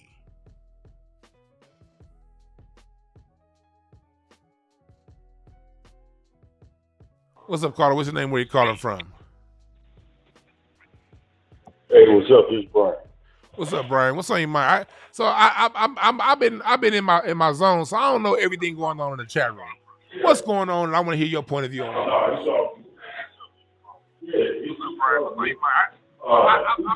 Are you on speakerphone? Yeah, you gotta get off speakerphone and you gotta turn me off in the background. And I hope you're not taking the shit while you talking. No, I ain't doing that. All right, go ahead, bro. Go ahead. Let me cut this off. Is this any better? Yeah, it's way better. It's way better. All right. But turn me off in the background. You still got me playing in the background. Hold on. Might be on your phone and the YouTube be playing in the background. All right. Can you hear me now? Yes, sir. Go ahead.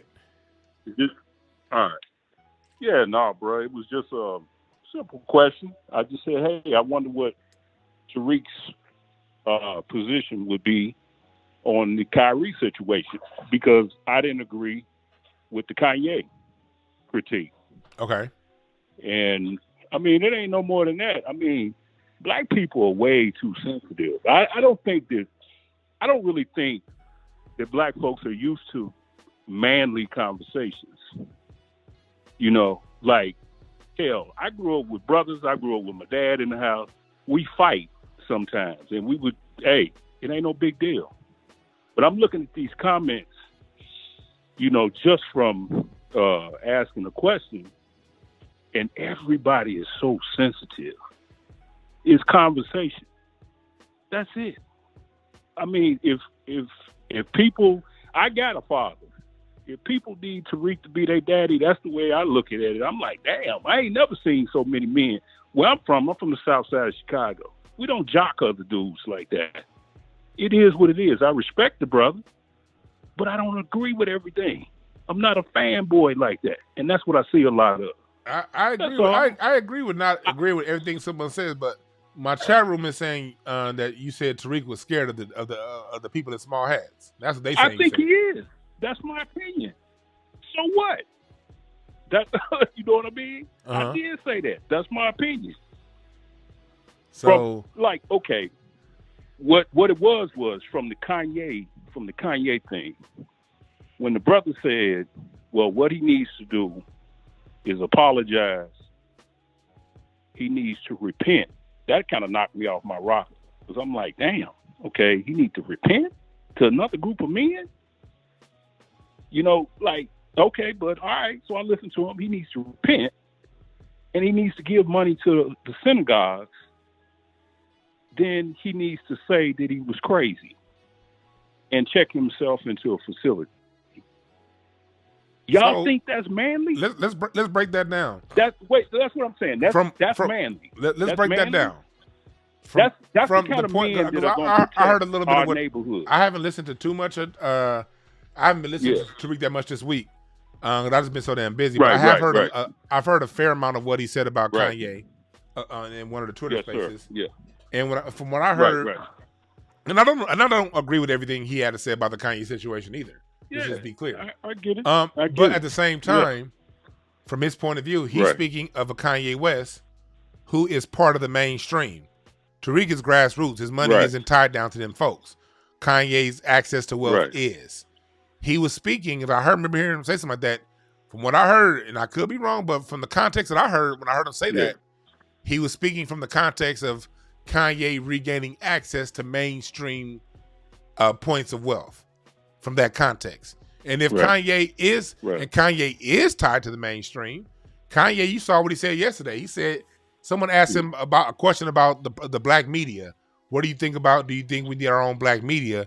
And he basically said, no, I think the world needs to come together on some we are the world shit. Right. So in context, Kanye is still someone who's dependent upon the mainstream society for his access. Right. So since he's dependent upon the mainstream for his access, those are the things he's going to have to do. Now, if Kanye's done with the mainstream and he don't care about that no more, then no, he ain't got to do all that. But if he plans on, when I heard that in the context of if he plans on having access to the mainstream, that's what he's going to need to do, and he's right. So, do I agree with everything Tariq is saying about the Kanye situation? No, I don't. I think too much time is being spent on Kanye's loss of capital. My personal point of view is, if Kanye want to lose his money, that's on him. I ain't going to talk about it for no more than 20 minutes. Right. But Tariq has his point of view, and he speaks about things from the context of white supremacy, and he has backing to believe to go further on as to why he says what he says. And when he backs what he says, the people who listen to him, they then have a choice to say, okay, that makes sense, or it doesn't make sense. Everybody got the right to express their opinion and say what they have to say. Everybody got a right to follow ideologies and thoughts that they connect with and feel, and they feel. To me, the way I look at it, it ain't nothing to argue over. If Tariq don't want to talk about the Jays, he do a lot of movies.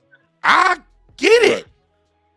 I would rather Tariq and those guys not talk about the Jays so they won't be deplatformed, because there's so much other information that we don't know that they give us. We already know the Jays. We know what these motherfuckers is about. I don't want people I listen to losing their platform telling me something I already know. Right. So, well, I mean, I think that, conversations sometimes get lost in the sauce, because the point that I'm making is I don't agree with them. That's fine. All these other cats up in, I'm just waiting to be called a teller or something. It's hilarious. You know what I mean? I just don't agree. That's okay. And you know what? And that's what. And let me tell you something about not agreeing, because you know me, I'm the most contrarian person you done ever met. Part of not agreeing means taking bullets, and that's just something we got to deal with too. Oh yeah. Hey, no doubt about it. No doubt about it. But that's no doubt about that. That's okay. But I respect you, brother. It's just, I hear where you're coming from. Without a doubt. And I hear where you're coming from. I respect. And as far as things go, it's just I'm kind of looking at this and I'm saying, you know, black folks are always talking about code and manhood and all of this other stuff. And people talk about code and they talk about, you know, Neely Fuller. And I'm looking at Kanye like the money may have gotten him to the point where he's at maximum emergency, compensatory action. Where I don't know if you have read the book, where he's just like, I don't give a fuck. And when a man says, you know what, I'm done, get out his way. I agree with that. And that's why I say I think our community doesn't understand, because men have been removed so much, they don't know what it sounds like when a man is really talking. I don't care about the money. I care about my people. Maybe I might sacrifice myself. So what? You benefit from it. We got a community full of cowards and yes men, and I see a whole bunch of them in the comments. I don't know how your lady respect you. That's what I'm saying. That's it. Got you. Thanks for the clarity, brother. And keep on listening. And you know, you have the right to your opinion. Absolutely. You know, just like the people in the chat room, they had a right to theirs, and you know, the people in the chat, people gonna say what they gotta say, and whenever you put it out there, yeah, absolutely, you just gotta be ready to handle it. Yeah. But I respect you for calling in and making it clear, and you have a good one, brother. Right. You too, bro. Yeah. All right, peace. Like, I actually agree with the brother on that last part when he's saying that, you know what, look, we have those folks out there, you know, going at Kanye. Right now ain't the time to go at now, in my personal opinion, now ain't the time to be dissecting all of Kanye's wrong moves. Not October 30th, 2022. The movie is still being played out. I do think it'd be best served that all of us allow this movie to play out before we talk about him and his money, because at the end of the day, that's his money. But at the same time, I'm not going to sit there and say, okay, Tariq or anybody is wrong for what they're doing. They have a particular point of view that him, Jason Black, just me personally, honestly, like the last few, I used to do a lot of stuff that they do. Lately, when I see Kanye at the title on one of their broadcasts, the last couple, I just didn't listen. Because I'm already knowing that they're going to talk about the money angle. And that money, that angle is 100,000% valid. Me personally, I'm of the constitution of, if he don't care about his money, I don't care about his money. But that doesn't mean the conversation doesn't need to be had. Tariq has a very, very, very interesting and good, and I love his point of view on a lot of things. Same thing with the Black Channel, Professor Black Truth. I love their points of view. I'm not going to agree with them all the time. And if they're doing something that I don't really see the reason behind, I'm never going to call them scared or say they have some sort of ulterior motive, because those brothers have served us. They have done nothing but serve us well. They've done nothing but serve us well. They've given us the information that they need to give us. They told us who is who. And I didn't trust what they said. Like, I don't trust anybody say. I went and looked up. When Tariq drop a book, I buy that motherfucker. When Jason Black drop a reference, I go look that shit up. And they right. So it don't matter that I don't agree with their approach to the Kanye situation. Their approach is still valid. And hell, like I said, I didn't even watch, like usually I watch, I saw Kanye in the title last night for the Black Channel. I was like, I'm done listening to these opinions on Kanye. But for those who still want to hear that, knock yourselves out. I'm not going to criticize those men. Not with all that they fed me, intellectually and spiritually. This particular topic, we depart on some particular things. And that's fine. But guess where I'm going to be this coming this coming weekend? In Washington, D.C. at the reparations rally. I don't have to agree with his approach on this, or to not miss the bigger goal.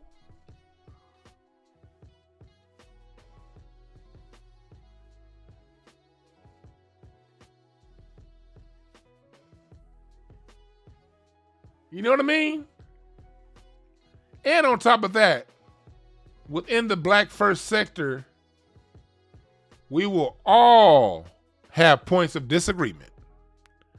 There will always, always, always be points to where I say things to where people that y'all listening, y'all love me, y'all rock with me, but it's gonna be certain things that I say, y'all gonna be like, I've already said things that made y'all cringe.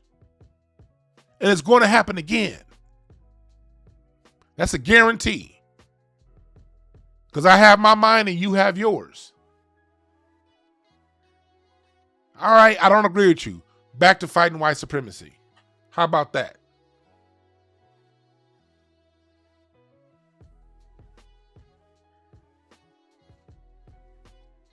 Somebody asked, "Is there going to be a forum with the rally?" I don't know. I'm not coordinating the rally. I don't know anything going on. I'm just going to attend. I hope it ain't no forum where they let people speak. I just hope the people whoever Tariq booked to speak, I want them to speak. I do not want this to be no open mic. That'd be the worst thing to happen. Let's not talk about you, Mongo Slave, just in general. That'd be the worst thing to happen is when you open up the mic for every black person to speak. Oh, shit. You're going to get some old nigga talking about something. I was here and I marched on Selma and you young folks need to. And then you always got that one person that they want to tell you, they want to talk about everything except the topic. And then you got the other person that they're only talking so they can sell their mixtape. I hope they don't open up the goddamn forum for regular people to speak.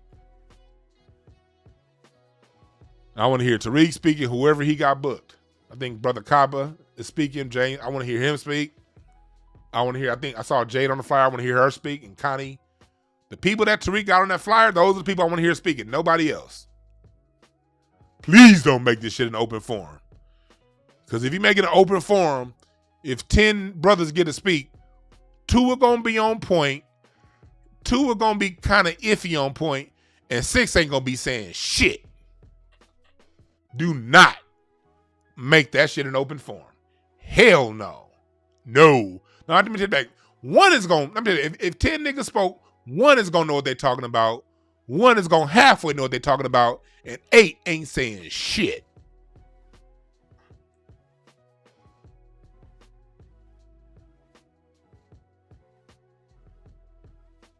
What's up, Great Black Shark? You gonna be down there at the rally, brother?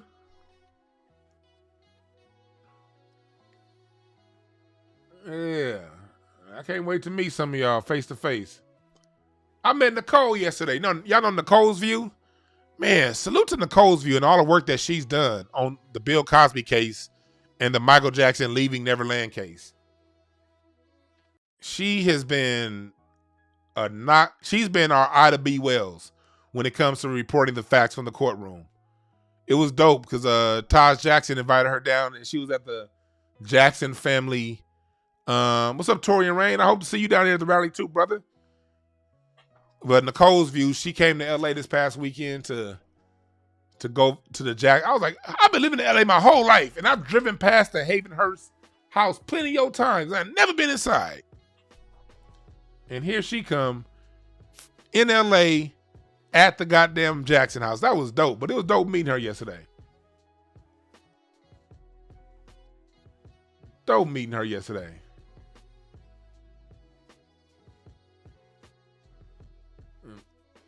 So yeah, if y'all gonna be down there, let me know.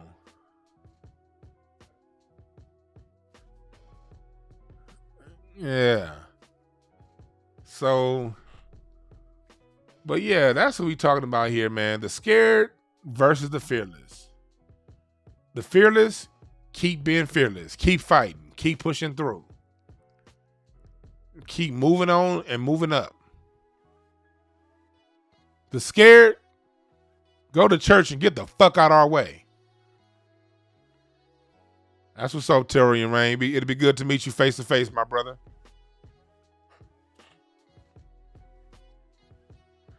That's what's up. So, but that's what we're here to talk about. And again, we're not going to agree on a lot of this stuff. We're not going to agree. But just because I'm not one to jump on Kanye losing his money. I'm not gonna say Tariq and Jason Black, they not off cold. No, they're not. They're expressing valid points of view because those are two brothers that understand that we as black people need an economy to push forward. And they see someone like a Kanye able to build and amass the economy that he's building. The way I see it, Tariq and Jason Black, they're sending warnings to the next generation. Okay, if you're gonna amass this level of wealth, this is a better way to move within that to maintain that wealth and pass it down to the next generation of black people. That is where I feel those brothers' hearts are. So although I do not agree with them bringing up Kanye and his money over and over again, no, I don't. But that's my issue, not theirs. When they built the reputation that they've earned because of the work that they put in, I can't say shit. I can't. And even though, like I said before, even though I don't agree with the approach, I understand it. And it's still necessary. It's just something that I don't need to hear because I already know about I have my own points of view. But it's a lot of people out there who do need to hear what Tariq has to say. There are a lot of people out there who do need to hear what Jason Black has to say about this particular subject. They're not off cold. They ain't selling out. Them brothers are on point. They ain't told one lie.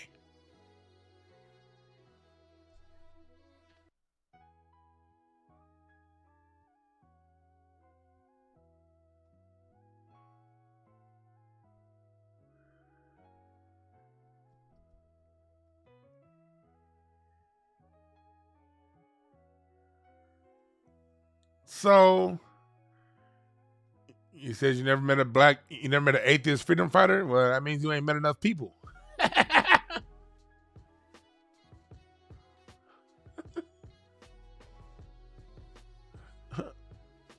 Yeah. So, that's what we talking about. That's what we talking about.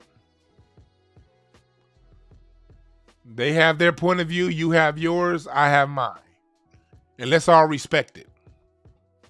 And let's all get back to the business of challenging white supremacy.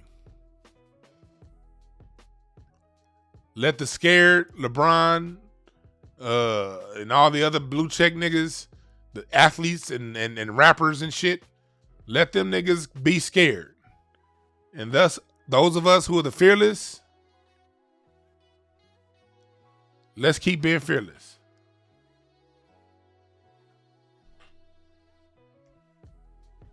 All right? And remember this. Oh, and tonight we celebrating Thriller on Incense and Ashtrays, y'all. Quan, T Dynamite. I know I'm going to see y'all there. Am I going to see the rest of y'all? Are you guys following my Mixcloud? Because sometimes I talk, but sometimes we just got to play the music. And tonight we playing the music. We celebrating Thriller 40. We're going to play the whole Thriller album tonight. And I'm going to break the Thriller album down song by song. All right? And remember this. There are no perfect messengers. Only perfect messages for those who are willing to pick up the game. Dwan B. Black History Commercial. Take 1. And here comes the 2 to the 3 and 4.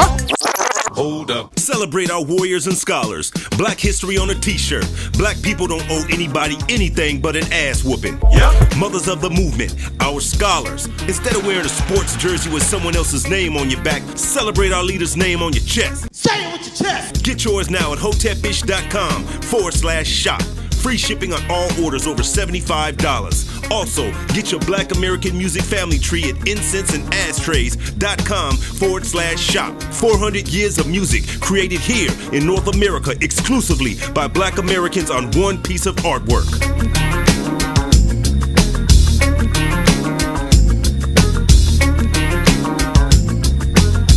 Thank y'all for listening. Thank y'all for listening. Like, subscribe, and share this to somebody you know. Incense and Ashtrays tonight. And I still might do a Twitter space in an hour. Because I want to talk to more of y'all. If y'all follow me on Twitter, I might do a follow-up to this on Twitter space in about an hour. So, yeah. I holla.